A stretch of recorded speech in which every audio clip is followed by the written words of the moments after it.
Как собрать команду для успешного подкаста?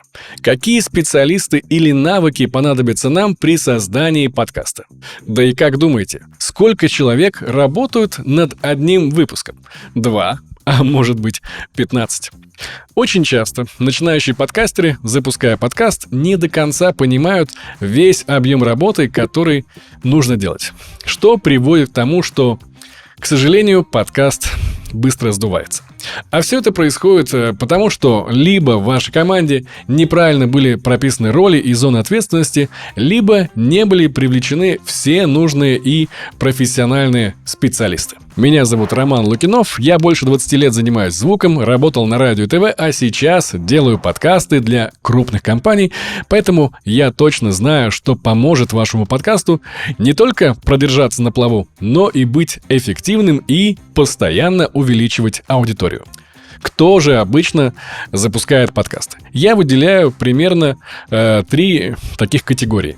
Это первое. Автор-одиночка, все сам, ведущий, монтажер и также выкладывает на площадки и работает в соцсетях.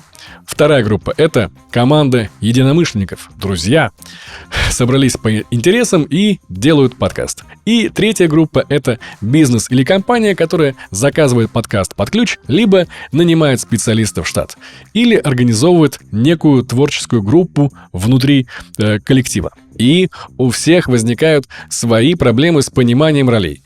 Кто-то хорошо справляется с тем, что ему нравится, например, вести, и забивает на монтаж или другие не менее важные функции.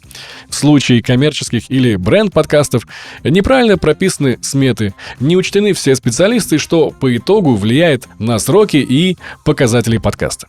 Поэтому сегодня мы поговорим о том, какую же команду специалистов нужно собрать, чтобы создать эффективный профессиональный подкаст. Я насчитал 7 ключевых ролей, которые необходимы для профессиональной работы и повышения качества вашего подкаста. Наверное, вы думали, что в начало я поставлю ведущего. Но нет. На первом месте у нас человек, который за все отвечает. Роль продюсера заключается в том, чтобы координировать все этапы создания подкаста. Он отвечает за планирование и организацию эпизодов, контролирует сроки записи, редактирование и монтаж. Продюсеру желательно иметь большой опыт работы с подкастами и знать все тонкости этого искусства. Так что, если у вас команда единомышленников, например, в составе 2 ведущих и 1 звукорежиссера, обязательно определите, кто будет условным продюсером, условным главным, который будет следить за сроками и за все отличать. Если продюсера не будет, то будет такая разрозненная команда, как лебедь, рак и щука. Например, у меня на одном проекте, где я занимался только технической частью, не было ответственного человека, продюсера. И один выпуск мог делаться сколь угодно долго. Мы выпускали его раз в месяц, потом вообще раз в 2 месяца, и был какой-то бардак. Пока не пришел продюсер, и все встало на свои рельсы. Появился четкий график, и впоследствии один выпуск выходил у нас раз в 2 недели. Если говорить про само понятие продюсер, то, например, кино рисует нам картинку этакого успешного воротилы шоу-бизнеса, который только и раздает указания, а сам купается в деньгах. На деле же продюсер — это такая рабочая лошадка, вся в мыле, которая мечется между творческими людьми, их мегаидеями и реальностью с ограниченными возможностями и бюджетом. В общем, продюсер — это тот человек, который контролирует весь процесс подкаста. Или, если вы инди-автор и делаете все сам, обязательно прокачивайте организаторский навык. Второй по значимости специалист – это опять не ведущий. Это сценарист-редактор. Он придумывает идею, темы, заранее готовит структуру выпуска и разрабатывает вопросы для гостей, чтобы сделать подкаст интересным и информативным. Сценаристы – это наш креатив и мозги проекта. Из моей практики сами сценарии бывают примерно 3 типов. Это минимальные наброски тезисов. Второй – это сценарный план с заранее прописанными небольшими подводками. И третий сценарий – это полноценный сценарий, в котором прописаны вообще все реплики ведущих от и до листов, может быть даже 20, и вся драматургия, включая джинглы, отбивки, спецэффекты и прочие вставки. То есть именно по таким сценариям ведущие и ведут шоу. И делают так абсолютно на всех коммерческих или бренд-подкастах. Да и, думаю, в успешных инди-подкастах тоже. Это у нас была сценарная часть, а вот редактор же отвечает за проверку фактов, грамматических и стилистических ошибок. И обычно нужен уже после записи подкаста, чтобы улучшить, скажем так, понятность и слушабельность нашего шоу. То есть он может убрать смысловые повторы, убрать ненужную воду, оставить только то, что будет удерживать внимание слушателей. Например, ваш гость очень долго рассказывает, как он учился, поступал в университет, и все это на протяжении получаса. В итоге, конечно же, наш редактор это все вырезает. И на выходе мы получаем так называемый монтажный лист, в котором прописаны тайм-коды, в которых указано, куда что вставить или вырезать, плюс специальные вставки типа джинглов, отбивок или еще каких-то предзаписанных интервью. Вот можете обратить внимание, как смотрятся наши монтажные листы на наших подкастах, которыми я занимаюсь. В общем, сценарист все придумывает, а потом редактирует. Обычно это один человек, но на некоторых командах встречаются разделения ролей. А вот уже третьим специалистом в команде является ведущий или ведущая. Как говорят по-английски, host. По сути, ведущий подкаста — это лицо программы, которое создает атмосферу интересного общения и умеет мастерски вести диалоги. Это в идеале. Ведущий должен быть харизматичным, уметь слушать и задавать правильные вопросы своим гостям. Он или она должны обладать навыками коммуникации и способны поддерживать живой и интересный разговор. Конечно, хорошо при этом иметь приятный, располагающий голос и хорошую дикцию. То есть даже у ведущего уже набирается целый вагон достаточно непростых навыков. Если вы инди-автор, обязательно прокачивайте технику речи, а на коммерческий подкаст я бы рекомендовал сразу брать профессионального ведущего или хотя бы человека с опытом работы у микрофона.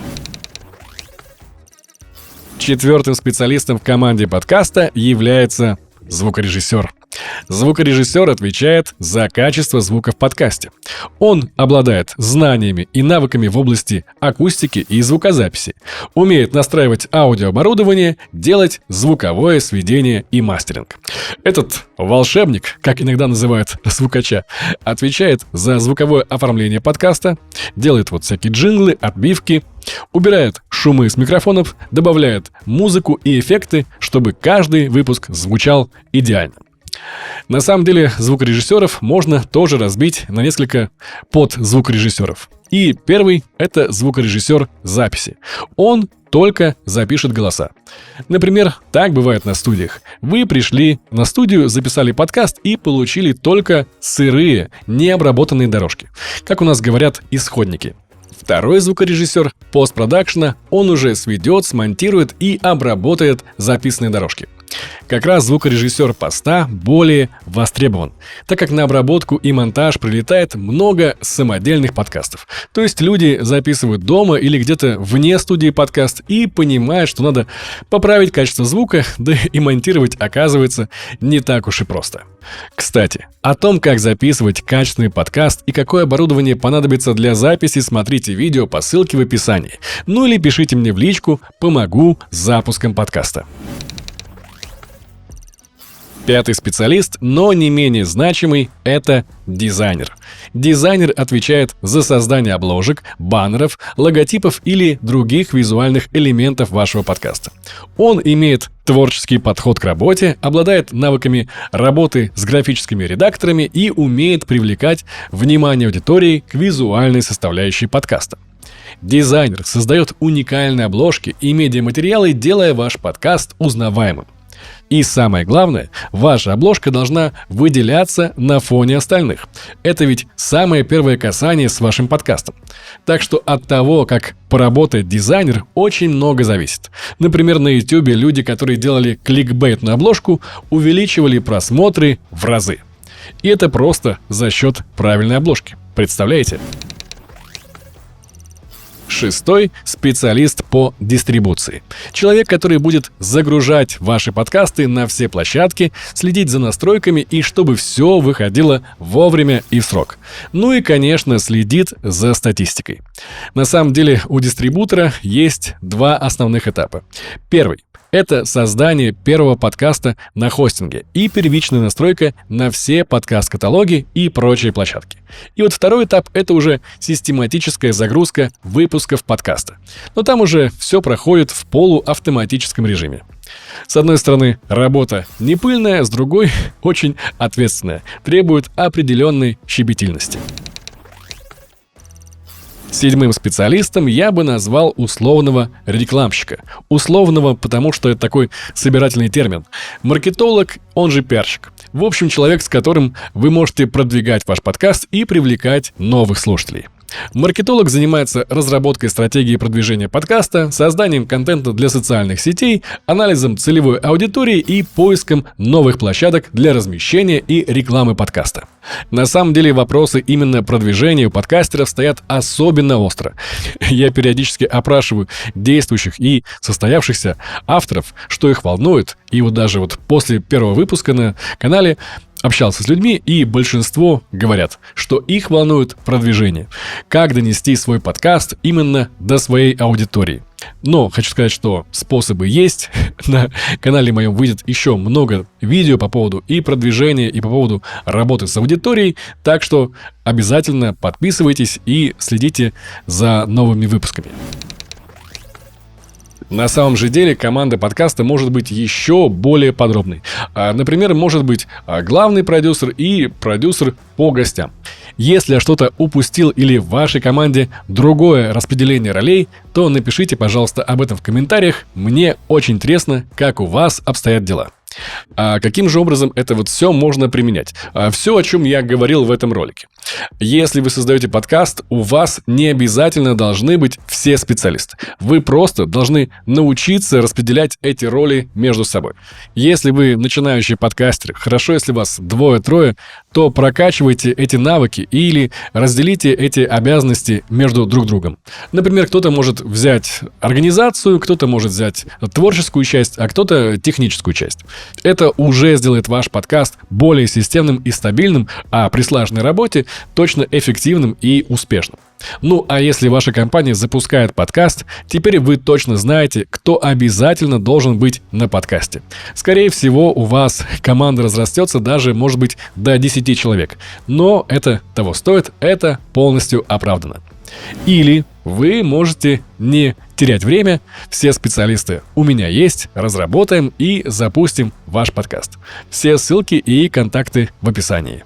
Увидимся!